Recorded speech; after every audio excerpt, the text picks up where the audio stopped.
अत्री साहब एक चीज़ बताओ बहुत ईमानदारी के साथ, लोग कहते हैं कि हरियाणा का जो चुनाव है, हरियाणा का चुनाव, क्योंकि हम लोग इस वक्त नोट की राजधानी में, अब आपके मुताबिक ये नोट की कैपिटल है, वोट की नहीं है, लेकिन नोट से ही वोट है। ये बताइए कितना पैसा खर्च होता है, कितना पैसा खर्च होता है हरियाणा विधानसभा के चुनाव में? टोटल कितना खर्चा है? 500 करोड़, 1000 करोड़, कितना? अरे दीपक जी, किस जमाने में जी रहे हैं आप? 500 करोड़। देखिए साहब, 90 कंस्टिट्यूंसी है हरियाणा के अंदर। 2 तो मेन स्ट्रीम पार्टी है, कांग्रेस और बीजेपी, और एक बहुत सारे धन पुरुषों भी चुनाव लड़ रहे हैं तमाम तरह के। तो आप ये मान लीजिए कि मोटे मोटे हर सीट पे 3 कंटेंडर मान लीजिए, 3। तो कितने कैंडिडेट हो गए? कैंडिडेट तो हरियाणा में 1000 से ऊपर है, 90 की 90 सीटें देखेंगे। लेकिन अगर मोटे तौर पर देखिए, जो कंटेस्ट में हैं, जो सीरियसली चुनाव लड़ रहे हैं, जो उसके लिए सारे प्रयास कर रहे हैं, ऐसे 370 तो मानेंगे आप। 370 सॉरी 270, 90 सीटें और एक सीट पे 3 मान लीजिए जी, तो 270 लोग कहीं ना कहीं चुनाव लड़ रहे हैं सीरियसली। जो मुझे जानकारी है, जो बहुत सारे हमारे मिलने वाले जानकार भी चुनाव लड़ रहे हैं, वो सारी बात है। हरियाणा का विधानसभा का एक कंस्टिट्यूंसी का जो खर्चा है एक कैंडिडेट का, वो 7 से 10 करोड़ रुपए का है। एक का? एक कंस्टिट्यूंसी का, एक इंडिविजुअल का। मान लीजिए कांग्रेस, मतलब मान लीजिए अगर 3 प्रोमिनेंट पार्टी है, 3 बड़ी पार्टियां हैं, तो 30 करोड़ का खर्चा 3 कैंडिडेट, 3 का एक कंस्टिट्यूंसी के अंदर। और आपको जानकर स्तब्ध रह जाएंगे आप, उसका एक बहुत बड़ा हिस्सा आपके मीडिया का भी है। क्या चीज? आपके मीडिया का भी है उसमें। बड़ी उसकी शुरुआत जब कैंपेन की होती है हरियाणा मतलब में। आप कह रहे हैं कि अगर एक उम्मीदवार 10 करोड़ रुपया खर्चा कर रहा है अपने चुनाव में, मतलब ऑफ द रिकॉर्ड, क्योंकि इलेक्शन कमीशन की गाइडलाइंस के मुताबिक तो पैसा खर्च नहीं कर सकता इतना, तो 10 करोड़ रुपया जो नंबर 2 में खर्च कर रहा है चुपचाप, उसमें 2 करोड़ रुपए मीडिया को दे रहा है। मीडिया को हर कंस्टिट्यूंसी में। और जो नहीं देगा, पहली बात तो आपको देना पड़ेगा, वो पैकेज बोलते हैं उसको जी, पैकेज है, उसको देना पड़ेगा। अब सारे अखबारों को, इलेक्ट्रॉनिक को मिलाकर, आज तो यूट्यूबर भी आ गए बहुत सारे, देख ही रहे हैं आप। उसमें जो सबसे इंपॉर्टेंट बात है, आपका चुनाव वहां से शुरू होता है कि आप अपनी पैकेज डील कितना जल्दी और कितना बढ़िया, कितना इकोनॉमिकली बार्गेन कर सकते हैं हर एक अखबार के साथ, ऐसे ही हर एक टीवी चैनल के साथ जो रीजनल है, और प्लस फिर यूट्यूब और बाकी सारे। तो पार्टियां भी तो पैसा खर्च करती होंगी, जैसे मोदी जी की रैली है, वो अलग है, वो स्टेट का अलग है, किस पार्टी को कितनी कवरेज मिलेगी। टोटल खर्चा क्या मानूं भाई आपको? मैं तो आपको 35 साल हो गए कवर करते हुए चुनाव, कितना एक अंदाजा बताइए। दीपक जी, 270 कैंडिडेट आपने माने, 90 इंटू 3, उनको 10 से गुणा कर लीजिए, कितना हो गया? 2700 करोड़। 2700 करोड़ रुपया तो किस चीज का हुआ? जो मुख्य धारा के जो लड़ रहे हैं, कैंडिडेट तो 10-10 है, कैंडिडेट तो कहीं 12 भी, उस सारे को अगर आप उनको हटा भी दे तो 2700 करोड़ तो ये हो गया जो कैंडिडेट्स का है। उसके अलावा पार्टियों का खर्चा है, स्टेट लेवल की पार्टी है, नेशनल लेवल की पार्टी। तो मुझे लगता है हरियाणा का जो ये विधानसभा का चुनाव है, मिनिमम 3500 करोड़ के आसपास का। 500-700 के तो आप किसी और दुनिया में जी रहे हैं, आप 2000 के जमाने में जी रहे हैं। आज की तारीख 4000 करोड़ रुपया हरियाणा में अनऑफिशियली, ऑफिशियल का तो 90 लाख की लिमिट आपको बताइए जी। 90 लाख तो दीपक जी, आप एक महीना 2000 आदमियों को रोज खाना खिलाते हैं 24 घंटे, क्या लगता है आपको कितना खर्चा होता हो? शाम को फिर कुछ और भी चाहिए, गाड़ियां भी चलती जी, गाड़ी प्रचार के लिए गाड़ियां नहीं, हर चीज का खर्चा है। 4000 करोड़ रुपए का दोस्तों, अगर हरियाणा 90 सीट्स हैं, अगर 4-5 हजार करोड़ रुपया लग रहा है, और आप कह रहे हैं कि एक कैंडिडेट अगर 10 करोड़ खर्च नहीं कर रहा है, he is not in fight, nowhere, he can't be. आप जैसा और मेरा जैसा। खट्टर साहब तो बिना पैसे के चुनाव लड़ते हैं, वो तो कहते हैं भाई मैं तो चिमटे से भी 1 रुपया नहीं छूता हूँ, तो खट्टर साहब कैसे चुनाव लड़के जीत जाते हैं? जब आप मुख्यमंत्री होते हैं तो आपको चिमटी की जरूरत नहीं होती, फिर तो आपके चेले चपाटे जो आपके प्रॉपर्टी डीलर थे, वो आज आपने रियल्टर किस दिन के लिए बढ़ाए थे? इसी काम के लिए बढ़ाए थे ना, और उन्होंने कोई शादी वादी तो अच्छा चलो, एक चीज मैं ये नहीं पूछ रहा आपसे कि राहुल गांधी की रैली या हुड्डा की रैली या खट्टर की रैली या मोदी की रैली या अमित शाह की रैली, अगर मैं 50,000 लोगों की रैली करता हूँ, शामियाने, कुर्सी, खाना पीना, बसें, ट्रॉली, ट्रैक्टर सब मिला के कितना पैसा खर्च हो जाएगा? 50,000 लोगों, मैं 1 लाख की बात ही नहीं कर रहा हूँ। 50,000 आदमी की रैली आपने करनी है, हाँ, उसको 500 से गुना कर लीजिए, वो खर्चा है आपका। और आप कहेंगे आप कैसे? आप तो सवाल पूछे बिना तो आप नहीं मानेंगे। सिंपल सी बात है, सबसे पहले आपको बढ़िया एसी गाड़ी देनी पड़ेगी, बस भेजनी तो वो भी एसी चाहिए, एसी बस जी। आप वो जमाने गए, नंबर 1। नंबर 2, सुबह गाड़ी में बैठने से लेकर के शाम को वापसी तक का खाना और फिर शाम की संध्या भी चाहिए। शाम की संध्या, वो हरियाणा का बेहद सामान्य है। और आजकल तो नारा भी है, जो पिलाएगा देसी उसको वोट कैसी। ओके। आजकल तो हरियाणा में है तो देसी वाला दौर भी तो चला चुनाव आयोग क्या कर रहा है? चुनाव आयोग जो करता है वही कर रहा है। ये सब चुनाव ऑब्जर्वर आयोग है, का पुलिस है, ये है, चप्पे चप्पे पे जो है ईडी इनकम टैक्स खड़ी है।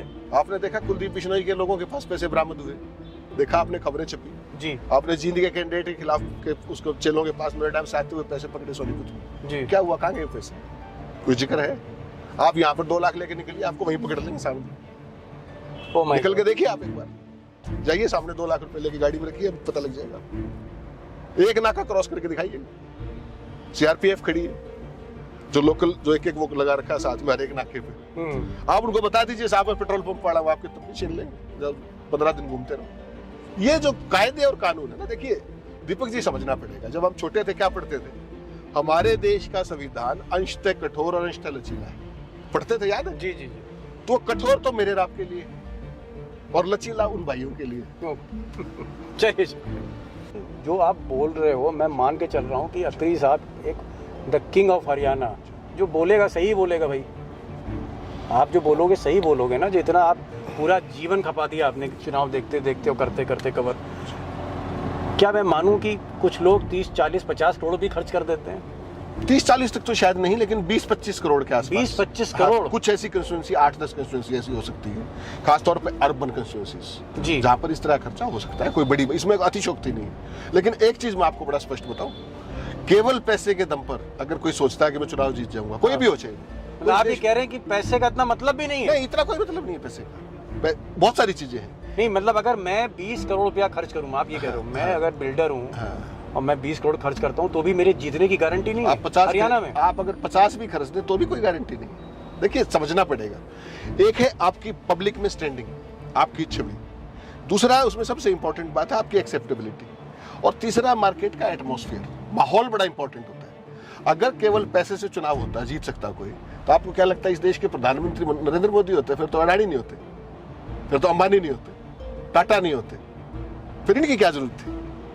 ये बेसिकली क्या है, it's a mix of both. चेहरा आपका, पॉपुलैरिटी आपकी, माल आपका, माल किसी और का तो भी चलेगा। आपको क्या लग रहा है कि इस बार पैसे से चुनाव नहीं जीता जा रहा हरियाणा? अकेले पैसे पे नहीं। कारण? हरियाणा का जो कारण? माहौल, कंप्लीटली माहौल, हरियाणा का जो आज की तारीख में माहौल है वो सत्ता विरोधी माहौल है।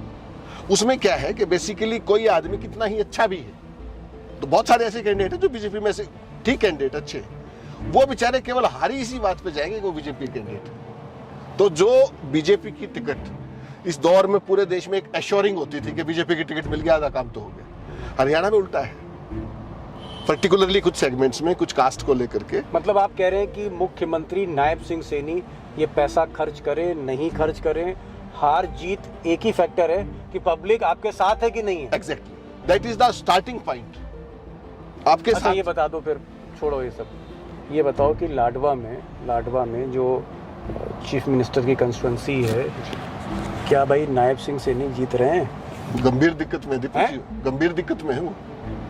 और अनिल विज? अनिल विज भी समस्या में है बड़ी बारी, उनको तो निर्दलीय मुख्यमंत्री दिक्कत में। हाँ, बहुत सीरियस दिक्कत में। आप एक बात आइए ना, मुख्यमंत्री कभी भी अपनी कंस्टिट्यूंसी में आपको इतना टाइम लगाते हुए देखा आपने किसी को? मुख्यमंत्री चेहरा है भविष्य के मुख्यमंत्री के तौर पे भी, चुनाव के बाद भी, तो उनकी जिम्मेवारी तो 90 सीटें जिताने की है भाई, लाडवा की नहीं है। उनका 3-4 टाइम लाडवा में बीत रहा है। कभी आपने देखा मुख्यमंत्री अपनी कंस्टिट्यूंसी में फंस जाए? और वो तो चुनाव लड़ना भी नहीं चाह रहे थे लाडवा से। ये भी त्रासदी देखिए ना, जो आपका मुख्यमंत्री का चेहरा है, ऑन रिकॉर्ड नायब सिंह सैनी ने क्या कहा था करनाल में कि मैं तो यहां से चुनाव लड़ूंगा। कमाल है, ऐसा चुनाव आपने देखा है कभी कि मुख्यमंत्री बेचारा कहे मैं यहां से लड़ूंगा और उसको टिकट दूसरी जगह से दे दीजिए? गजब हो रहा है हरियाणा में दीपक जी, गजब है। अच्छा एक चीज और बता दी, कैप्टन अभिमन्यु सबसे पैसे वाले, द मोस्ट रिचेस्ट कैंडिडेट, ये जीत रहे हैं? नहीं, मतलब इनका पैसा भी काम नहीं आया? गंभीर संकट, अकेला पैसा नहीं, उन्होंने वहां काम भी कराए Deepak ji, all powerful minister थे 14 से 19 तक, सामाजिक काम भी कराए, कोई मना नहीं कर रहा उनको।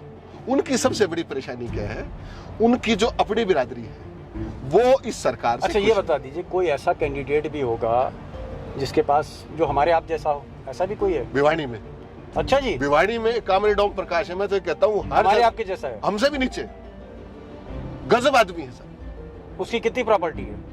प्रॉपर्टी तो वो खुद ही ढूंढ रहा है बेचारा। मतलब उसके पास मकान तक नहीं है। बैंक मैनेजर थे वो, एक डेड हाँ। ऑनेस्ट आदमी थे, जनता के आदमी है, जनता के बीच के आदमी है। हाँ, उनका चुनाव देख के मैं तो हैरान ही रह गया। उनका कैंपेनिंग स्टाइल, पैदल, साइकिल पे, स्कूटर पे। साइकिल हाँ। स्कूटर पे चल रहे हैं, कोई पैसा उसी हरियाणा में जहाँ आदमी 10 करोड़ 20 करोड़ खर्च कर रहा है। भिवाड़ी में आप जाके देखिए ना कितना गजब चुनाव है। मैं तो कहता हूँ हर पॉलिटिकल साइंस के परिणाम क्या होगा मैं नहीं जानता, लेकिन चुनाव जो नाम लोकतंत्र। क्या है कैंडिडेट? ओम प्रकाश जी ओम प्रकाश, सीपीआईएम के कैंडिडेट है, और वो एक इंडिया अलायंस, इंडिया अलायंस में हरियाणा में एक कांग्रेस ने सीट छोड़ रखी। हरियाणा में एक सीट छोड़ी थी भिवाड़ी की। मतलब इसको हम ये माने कि मतलब मेरे पास 5,000 करोड़ का मैं आदमी हूँ, और चाहे मैं 1 करोड़ का आदमी हूँ, चाहे मैं 1 करोड़ का भी नहीं हूँ, money doesn't matter if public is with you. Oh yes, there is no doubt about it. चुनाव तो जनता का ही है ना, चुनाव तो जनता वोट जिताने, जनता ने जिताने पैसे। क्या मन बना लिया तो बता दो आप। किसने? पब्लिक ने। हरियाणा में बदलाव का मन है, हरियाणा में बदलाव का मन है। अपेरेंटली आप किसी से पूछ लीजिए, हरियाणा के चप्पे चप्पे में यानी चलिए। अब बीजेपी के जीतने की गुंजाइश नहीं है। बीजेपी ने आत्मसमर्पण कर दिया दीपक जी, गुंजाइश छोड़ दीजिए। प्रधानमंत्री जी कहाँ है? 8 अक्टूबर को मैं आपसे पूछूंगा कि बीजेपी कैसे जीत गई, तब जो आप कहेंगे वो। आज आपने ब्रेकफास्ट कराया, आपको डिनर मैं कराऊंगा, और चुनावी भविष्यवाणी छोड़ देंगे, ये भी पक्का है। मतलब अगर बीजेपी जीत गई, सरकार अगर बीजेपी ने बनाई बहुमत से, हाँ। तो विल क्विट। आप क्विट कर आई दोगे? Quit journalism for all times. Atri साहब सोच लो, पक्का।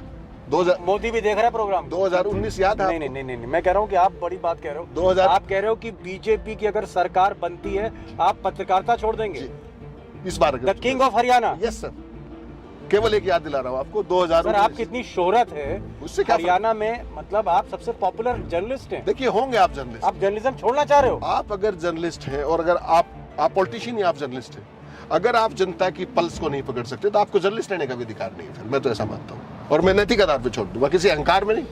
चलिए साहब, बहुत बड़ी बात इन्होंने कह दी। इन्होंने कहा कि आपको साहब- 2019 याद नहीं, दिलाता नहीं, हूँ। नहीं, आपने बड़ी बात कह दी। अत्री साहब, गुड़गांव में हम लोग हैं, नोट की नगरी में हैं। आप कह रहे हैं कि अगर बीजेपी सरकार बनाती है जी, बहुमत की, बहुमत की अपने सरकार, दम पर। अपने दम पर मतलब आपका कहना है कि बीजेपी 40 सीट ले आती है, ये कहना जी चाह रहे हैं जी, एग्जैक्टली। कि 40 सीट ले आती है तो ये पत्रकारिता छोड़ देंगे। जी, ये कहा निश्चित आपने। निश्चित। फिर बड़ी बात। चलिए फिर 8 अक्टूबर को मिलते हैं। 8 को मिलते हैं दीपक जी, मिलते रहेंगे। मुझे वायदा है कि 9 को भी मिलेंगे, और सारी उम्र मिलेंगे। चलिए। ये दिन कभी नहीं आएगा जो जर्नलिज्म छोड़ दे हम। जर्नलिज्म हमने छोड़ दिया तो बहुत लोगों को तो राहत हो जाएगी ना। जी जी, हमारी आदत तो सवाल चलिए, पूछने चलिए, की है, चलिए। फर्ज सवाल पूछने का है, वो हम करेंगे। ओके ओके, मिलते हैं 8 अक्टूबर को।